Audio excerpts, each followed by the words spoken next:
Hey guys, it's Alexander here. I just wanted to give you guys some quick thoughts that I had about this video regarding Buc-ee's mimetic phenomenon here that's sweeping America. Everybody's excited about it. I'm not so excited about it, and this video might give you a little bit of a hint as to why. I'm not going to carry on too much. If anything, I'm just going to scrub through this video pretty quickly here and give you guys some thoughts and try to highlight and center things that I think are important that either the video's missing or maybe other people in general seem to be missing. Let's see here. And it's the biggest gas station in the world. It's the size of nearly 1.5 football fields. It has over 120 fuel pumps. I'm going to skip over this because I'm pretty sure we all understand the concept of Buc-ee's. If you don't, there you go. Alone, in a random town most Americans probably couldn't find on a map. And at its grand unveiling, it was none other than the governor of Texas. Greg Abbott.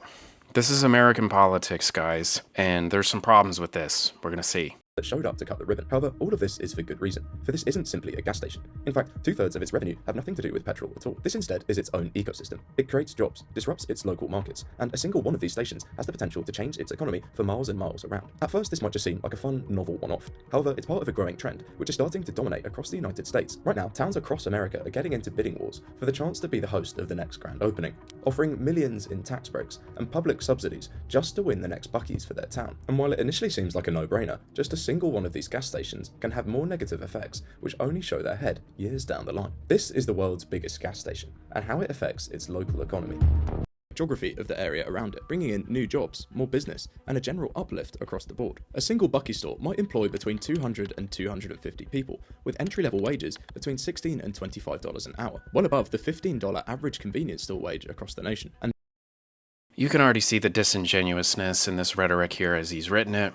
$16 is not well above $15, he even says it himself. This is the problem with the thinking about this gas station, is it's all rationalized and relative and pays no respect to the fundamentals of the economy and what's really happening here. We've been led to believe this guy's going to have something critical, maybe in that vein to say, so let's see. then there's the benefits for the local hotels and restaurants that scoop up the extra footfall. This is a serious economic engine, dressed up in Beaver-branded swimming trunks. In Texas alone, the chain has generated 5,000 jobs and $13.5 million in direct sales. So maybe it shouldn't be a surprise that towns across America are competing to land one. One town in Mississippi offered a $25 million public financing package, while Loxley in Alabama proposed a 20-year deal letting Buc-ee's keep 37.5% of its own sales tax revenue. However, when one of these shops arrives to your town, it isn't always good news, and it's usually bad news, unless you are a bourgeois business owner or a local politician, in which case you stand to get filthy fucking rich off of this stuff. This is the problem. The problem is Buc-ee's is too big.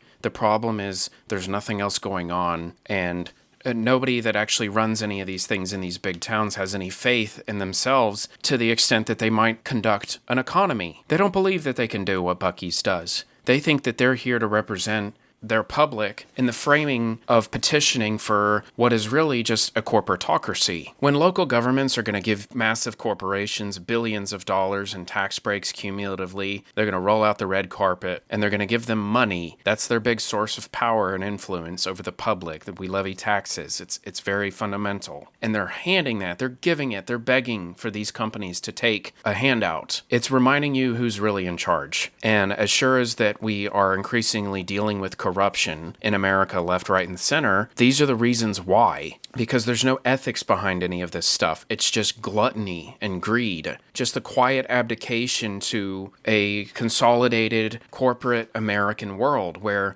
we have to go join the corporatocracy to ever have a chance at doing anything or having any kind of rights or having any kind of expectations of our laws and our government and our economy. All the real power and influence over those things that are fundamental to our lives is not in the hands of government. It's not in the hands of the public. It's not in the hands of any actually small business owners. It's all downstream of a corporation that can just waltz in and steal the show. You can rationalize it and say, oh, it's good for the economy because, no one else cares to scrape us off the backs of their shoes. But that's better than the alternative. That's thinking backwards. And that's exactly why they get to take advantage of everybody and buy the entire country on discount. It's all about leverage. It's about manipulation. It's about power. It's abusive. And it basically guarantees that There's no flexibility or entropy that you can leverage as a normal person in your favor. There's no such thing increasingly as having a career anymore, or working a job,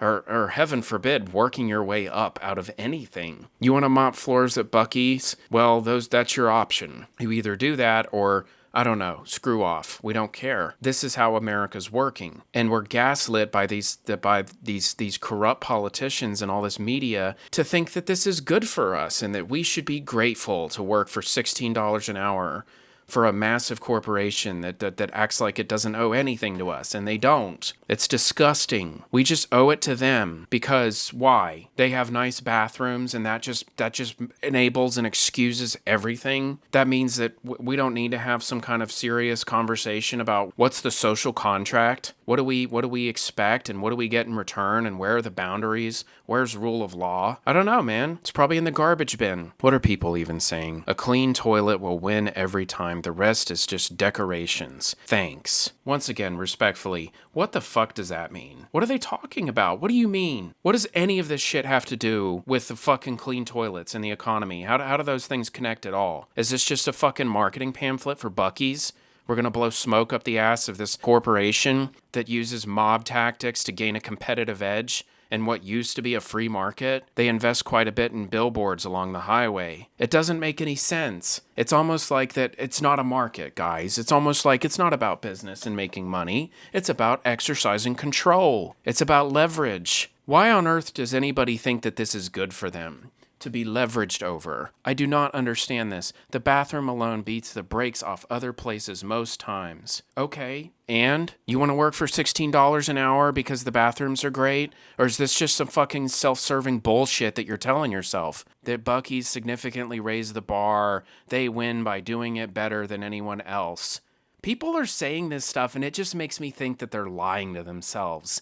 That's why they're saying this shit, is that they know it's not true. The title of the video, how it breaks its local economy. Even if this guy doesn't do a great job in explaining what's wrong with this picture, it's like they didn't even watch the video and they just come in here to ignorantly comment and drop their rationalized fucking lie that they're all telling themselves. By the way, one of the other things that I really ought to add here for completeness sake is a reminder that in many cases when you're dealing with mainstream social media platforms, a lot of times the comments are not actually generated or posted by real human beings. Every major social media platform uses large language models to generate convincingly human-like sounding engagement. This is a toolkit that is packaged and marketed and sold to cutting-edge companies that make the right kinds of business deals and do the same mob tactics that we're cutting into here when it comes to Buc-ee's. So don't be discouraged when you read these comments.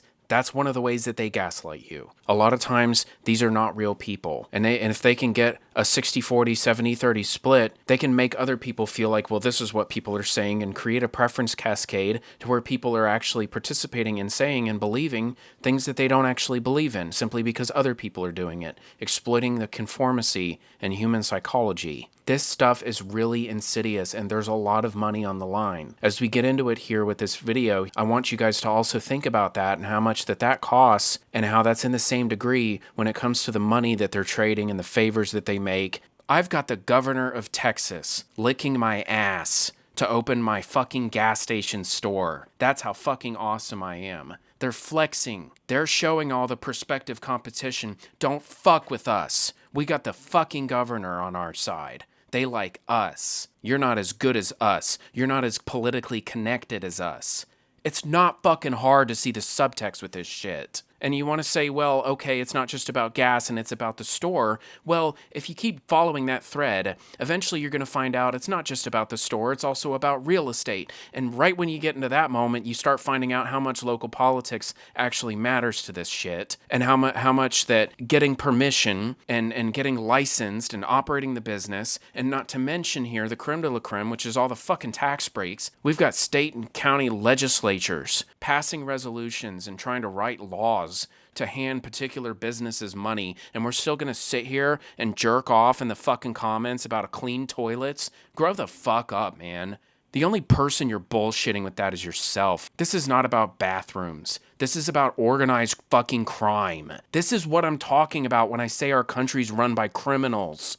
It's not that they're fucking drug dealers and mafiosos with Italian last names. It's that the rules don't fucking apply to them. They get to do whatever they want. That's the fucking problem. You think the rules apply the same to them when they're cutting ribbons with Greg Abbott? You don't understand anything about how politics works in the real world if you really think that. You don't understand how human psychology works. You don't understand how the other people are going to feel. How do you think Phillips and Kanoko feel about this? What do you think that they're thinking? I'll tell you what they're thinking. I'll tell you that they're sweating bullets right now because what are they going to do to this? What are they going to do? You think they're going to lie to themselves like you guys and pretend that this is the 1980s and we live in some kind of free market? While all the while they break the rules that everybody's relying on for the fairness and competition that free market was premised on?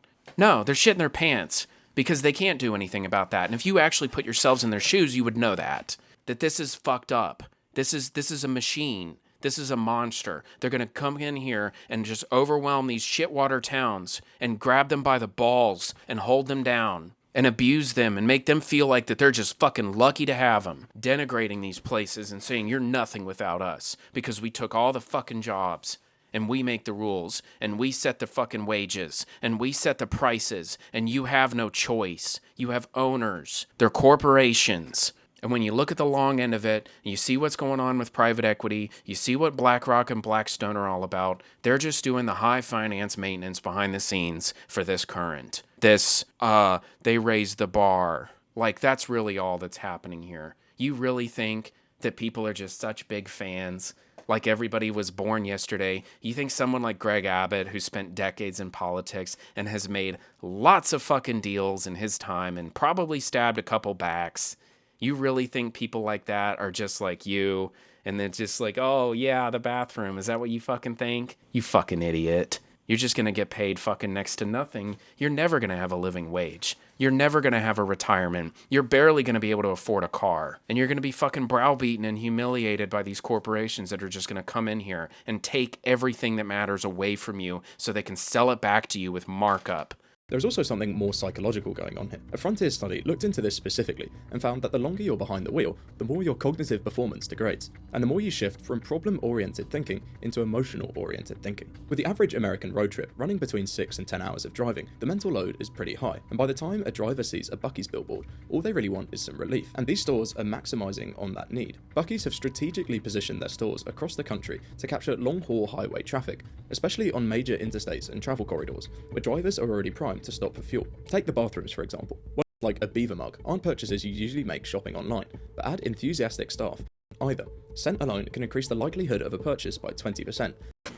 Again, do we really think everybody's just born yesterday and that we all just love the toilets? Are we really still going to eat that crock of shit? Or maybe understand that this is the fucking end result. This is the product of decades and billions of dollars worth of research put into fucking you. They're talking about ambient scent experiments and taking advantage of roadside fatigue and the fact that driving for a while makes you not quite right in the head. They're getting inside your fucking head, guys. This is why I'm saying this is bullshit and calling it out. A clean toilet. Shut the fuck up, man. You didn't watch any of this shit, did you? So why the fuck are you commenting? What's wrong with you? This is bad. This is the fucking contagion. This is you blowing your fucking idiocy out here into the ether in the hopes that it might infect others and get them to be delusional and full of themselves just like you are. You're hurting others when you talk like this. When you come in and you say and you say this shit that's just impossible. There's no way you actually watched the video, went down here in the end, and that was your fucking take. No way. Just pure fucking ignorance. Like, article abstract. This is serious business. This is the careers of hundreds or even thousands of high-minded people with well above average IQs dedicating their lives to thinking about this stuff. This is fucking hard. You can't be like this, man. You can't just fucking wax poetic and jerk off in the comments about the bathrooms. Well, you can, but then you're just part of the problem here.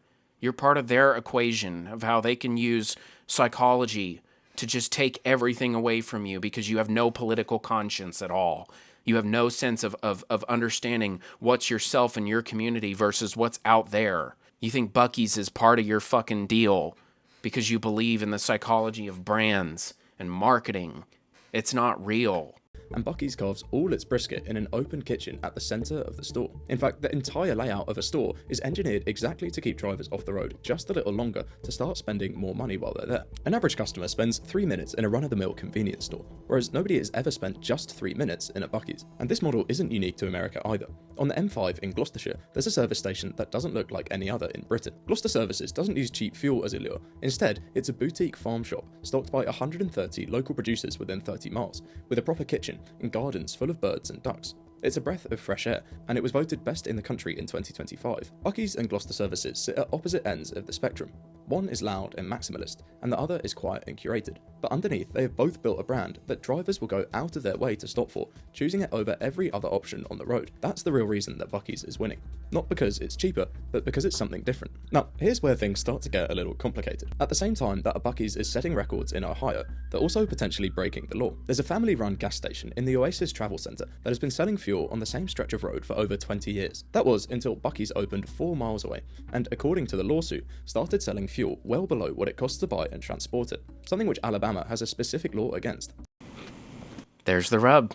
This is what it's all about. And here's the fucking difference between Buc-ee's and the grassroots travel station. Or by the way, there's an example of like a travel center kind of like this without all the trappings of corporatocracy underneath. It's actually on the West Virginia Turnpike, believe it or not.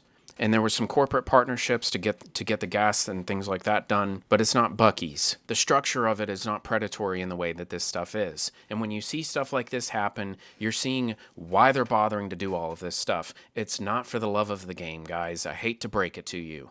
They don't just love being better at running a fucking gas station. They want control. They want to be so good at it that they don't need to continue being good at it after a point. This is ripped from the same fucking playbook that the tech mob uses. We want to monopolize things because once we've got a monopoly, then we don't need to give a fuck about you, and we don't need to pretend to care about you anymore, and we don't need to charge you fair prices, and we don't need to pay you a living wage. We don't need to compete. And therefore, we don't need to do anything except continue robbing you. And that's somehow our corporate American Ronald Reagan right. What a crock of shit. You can sell fuel at a loss? What a privilege. And they've got laws on the books specifically prohibiting that. And how do you think that story ends? Do you think that Buc-ee's takes the L? Think again. This is what I'm saying about politicians. What does it mean when Greg Abbott cuts the fucking ribbon? It's a flex. This is a power game. It's zero sum. It doesn't have anything to do with the goddamn bathrooms. A business the size of Oasis simply can't match those prices, or not for long anyway. Only a company at Buc-ee's scale can absorb that kind of loss long enough to outlast a competitor, which earned it a local commentary in papers and court findings as unfair and predatory. This is quickly becoming a pattern that shows up everywhere a Buc-ee's lands, even without a lawsuit attached. Once a Buc-ee's arrives, all of that money starts flowing through a single set of tills and straight into the pockets of 2 founders. Yeah, really rich, powerful nobodies. Nobody fucking asked. They just get to show up, and because they have all the money, they're the greatest people. They're our saviors, descending from Ronald Reagan heaven to give us a fucking gerbil and a fucking Walmart and a gas station's outfit. Marvel at the nexus of money and power. That's the real flex here. This is what it's about. They have all the control. You owe everything to them. They just showed up, too. They didn't even so much as ask you. They don't know your name. They don't care where you go to school. They don't care what your fucking job is. They don't care what skills you have. They don't need you. You're a fucking line item to them. They're the real stars. Why? Simple. Because they get to stand and smile for a fucking photo shoot with your corrupt politicians that also don't give a rat's ass about you. They're also on the same boat, believing in the same ideology that they're better than you because you don't appear on the television set like they do. So you don't fucking count. You do not exist to the degree that they do because they have the luxury of going on camera, doing photo shoots, and having these big, stupid fucking events where they get to act like they're fucking gods. This is the problem. They get to do whatever they want. This is why. Who privately owned the franchise back in Lake Jackson, Texas. But what about those premium wages we mentioned earlier? Well, a simple search of Buc-ee's on Glassdoor reveals a different picture.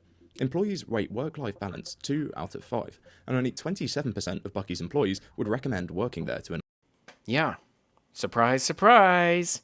The lead just dropped right after we went and fucked all of you. We got all you guys talking shit, licking their asses in the comments just like these people. We got you. You fell for it again, didn't you? Because fuck you. The fact that people keep doing this is a big part of why they believe in this dog shit ideology. Why do they believe that they're so righteous? When they do their little photo shoots like this, why do they think that they're better than you? This is why. You're still going to go and give it to them like that. You're going to give them every kind of charity in the world that they didn't ask for, don't deserve, didn't earn, because you just want what you want for you. You want to have some kind of altruistic selfishness, and you think that that's how the world works? You don't think that these people are fucking bullies? You don't think they fucking deal? Maybe you need a reminder as to why Trump is still hanging around everything like an old dead goose. Because the art of the deal is the art of the steal. It's the same thing. It's the bullshit of business. When commerce stops being about goods and services and it starts being about mob tactics and mafia games and bribing politicians so they can give you millions and millions of dollars in tax breaks on the public's dime. They're going to take the money so that you can get the money. You guys they're all going to join hands and rob the fucking public blind. And you think that they're going to go and pay you? You think that they're going to pay you. You're a chump. Don't be a chump. Of Bucky's employees would recommend working there to another person. The good wages are real, but so apparently is the cost of earning them. Combined with the private ownership model quietly sucking money out of the local economy, and Bucky's quickly starts to lose its shine. So yes, there are new jobs, and yes, new tax income, but that spending that used to be distributed across a dozen small businesses is now consolidated into one set of out-of-state owned megastore accounts. Is that a good trade? Well, no. It unequivocally isn't. And there's a term for this, by the way. It's called a reverse ATM. You go to the store and you spend your money, and then the money never fucking comes back into your community. And you fast forward through that kind of motion for 15 years, and you wake up one day and realize that you're all essentially serfs with a nominal amount of freedom. But the reality is that your entire life is owed to some corporation or some landlord that doesn't even live in the same state as you. And how does that make any sense? How is that what anybody wants? Well, it isn't, but anybody who could do anything about that is not going to. All your local politicians are at retreats, and they're running fake campaigns, doing whatever they want with impunity because they also don't have any reason to give a shit about you, for the simple fact that you're not going to do anything to them if they don't. Your complicity is your implied consent, even though nobody consents to having reverse ATMs run their entire town, turn the whole place into just a hopeless facade pretending to be a community, when the reality is that everything that matters is running through a bank account in a place that you'll never fucking make it to. You will never be part of this. And they just live on this higher tier that they've made for themselves at your expense.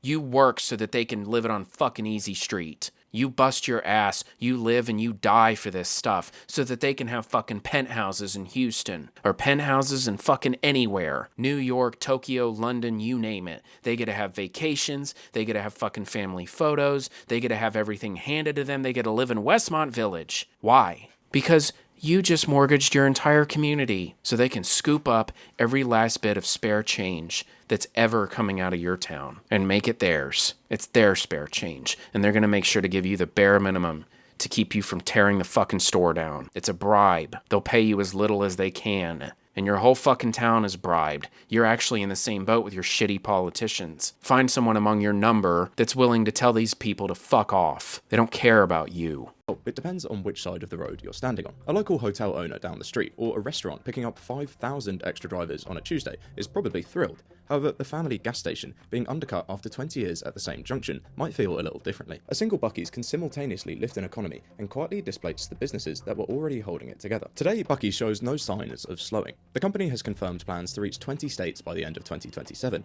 with Arizona, Arkansas, Wisconsin, Kansas, Louisiana, and North Carolina all preparing to open their first locations. And while excited at the prospect of the big openings, those towns are currently signing away their sales tax revenues and have skipped over a pretty important question. The original gas station model worked on geographic scarcity. If you were the only station for 50 miles, the driver had no choice but to stop at your store. and that led to more stations arriving, competition growing, and the scarcity, along with all the profits it made, quickly disappearing. Buc-ee's solved that problem once already by trading geographic scarcity for a different kind, experiential. Right now, an opening in Ohio is still an event, but by the third or fourth Buc-ee's in the same state, the novelty begins to wear off, and so too does the surge of footfall and business. And yes, but that's where the rub is. By the time that they get to their third and fourth store, everybody knows the game and they fucking own it. They don't need to keep pretending after a point. Right around the point where it's going to be a tired tribulation that's not really worth tuning into is right around the point where they've made all their political connections. They've given out all their bribes at your expense. They use your money to do this shit. So it's a job well done. We can quit pretending now. We can start driving wages down, and we'll steady the ship, inviting all your corrupt local politicians out to go fishing with us, like the mobsters that we are, because that's what gets this stuff done. This is not spontaneous and unforced and organic. These people show up and they call up Greg Abbott. They make it their business. Nothing fucking happens automatically, especially not these days. They made this happen. They created this narrative. They built this image. And they're going to force it on everybody because they have a correct understanding of the incentives that go into continuing to ruin what's left of the American economy and close out what pretenses still remain of the free market, as Ronald Reagan called it. It's a sad joke. Business it brings to the hotels, restaurants, and shops nearby. And what happens when all local competitors are driven out? Right now, Buc-ee's can afford to price fuel cheaply because it makes its real money elsewhere.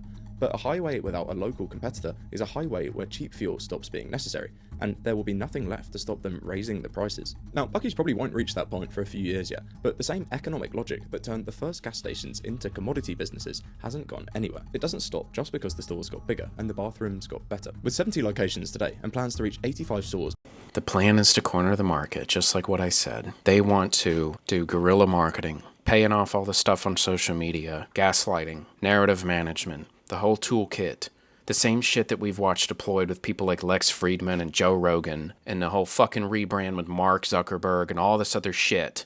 This is the same playbook, expanding to more petty garden variety criminals in America. This is not a business. This is a heist. And the plan is that they're going to go and sell, they're willing to sell gas at a loss, light money on fire, specifically and solely because it'll kill you. Because they'll make it back in the end. They've got politicians, man. They have tax breaks. Their EBITDA doesn't work like yours does. You can't. Because what are you going to do? Find another Greg Abbott to go cut your ribbon to? You can't. He's not going to do that for you. So you just get to roll over and die. Sorry. I guess you should have been a criminal like them. It's eerily reminiscent of the young person's experience with trying to buy a home or save up. Oh yeah, silly me. I guess I should have just been a criminal this whole time. Ah yeah, silly me. I should have bought a house in 2006 instead of just being 8 years old. My bad, right? We're basically at the end of the video here, and I think I've said that all I can say. This is extremely dangerous to the United States. This is our economy. This is our lives. This is what we're living and dying for. And I don't believe for 1 second these disingenuous dog shit comments where they say stuff like, the bathrooms are great. That's deliberately missing the point. I have never thought that people are so dense. Like, I get it. People aren't super smart, but people aren't that stupid. They're saying this shit because they want to reassure themselves. They're lying to themselves. But this is bad for us, and there's nothing else to say about it. Nothing else really matters. Not even the bathrooms have to say it. They don't really matter because this is your life. This is what you are living and dying for. This is what you're working for. You need a reminder that you're normal. You're a normal person. You do not live in the television set. I do not live in the television set. You are normal. You are supposed to have a normal job and a normal family. Go to a normal school. You're going to die normal. You're not part of this. You don't cut the ribbon. You don't have a chance. You're giving this away to them. You can't live like that. It's just not gonna work. So anyways, that's my thoughts on Buc-ee's. Fuck this fucking gas station, basically, is what I'm trying to say. It's pieces of shit. And the only reason that it's even a discussion piece is because of how novel the shittiness is. It's a nightmare in waiting for all of us, and we know it. We saw it before with Walmart. Can we see it now? Or are we gonna kid ourselves about restroom cleanliness? I guess we'll see. Thanks for watching. And as always, thanks for watching.